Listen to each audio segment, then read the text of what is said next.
Chapter 5. The Princess Lets Well Alone. When she woke the next morning, the first thing she heard was the rain still falling. Indeed, the day was so much like the last that it would have been difficult to tell what the use of it was. The first thing she thought of, however, was not the rain, but of the lady in the tower, and the first question that occupied her was whether she should not ask the nurse to fulfil her promise this very morning and go with her to find her grandmother as soon as they had had breakfast. But she came to the conclusion that perhaps the lady would not be pleased if she took anyone up to see her without first asking leave, especially, as was pretty evident, seeing as she lived on pigeons' eggs and cooked them herself, that she did not want the household to know that she was there. So the princess resolved to take the first opportunity of running up alone and asking whether she might bring her nurse. She believed the fact that she could not otherwise convince her she was telling the truth would have much weight with her grandmother.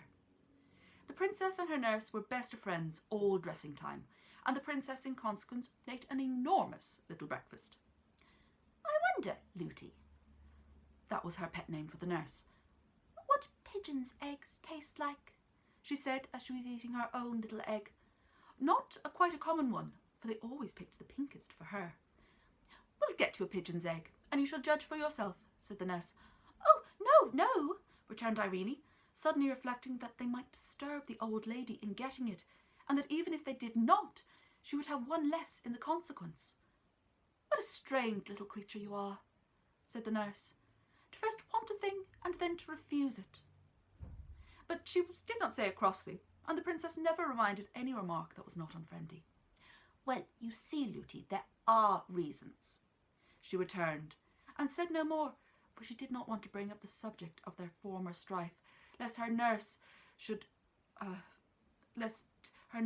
offer to go before she had her grandmother's permission to bring her. Of course, she could refuse to take her, but then she would believe her even less. Now, the nurse, as she said herself afterwards, could not always be every moment in the room, and as never before yesterday had the princess given her even the smallest reason for anxiety, it had not yet come into her head to watch her more closely. So, as soon as she gave her a chance, and at the very first one offered, Irene was off and up the stairs again. This day's adventure, however, did not turn out like the first, although it began very much like it. Indeed, today is very seldom like yesterday, if people would only note the difference, even when it rains. The princess ran through passage after passage, but could not find the stairs of the tower. My own suspicion is that she had not gone quite up high enough, and was searching the second floor instead of the third. When she turned to go back, she failed equally in her search for the stairs, and she was lost once more. Something made this even worse to bear this time, and was no wonder that she cried again. Suddenly it occurred to her that it had been after she cried before that she found her grandmother's stairs. She got up at once, wiped her eyes, and started fresh on her quest. This time, although she did not find what she hoped for, she did find the next best thing. She did not come upon a stairs that went up, but she came upon one that went down. It was evidently not the stairs she had come up by, yet it was a good deal better than none, and so down she went, and was singing merrily before she reached the bottom. There, to her surprise, she found herself in the kitchen. Although she was not allowed to go there alone, her nurse had often taken her down there, and she was a great favourite with the servants.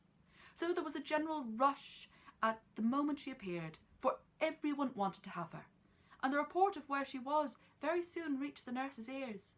She came at once to fetch her, but she never suspected how she got there, and the princess kept her own counsel. Her failure to find the old lady was not only a disappointment to her, but it made her very thoughtful. Sometimes she came almost to the nurse's opinion that she had dreamt it all herself, but the fancy never lasted long. She wondered once whether she would ever see her again, and thought it very sad not to be able to find her when she most particularly wanted to.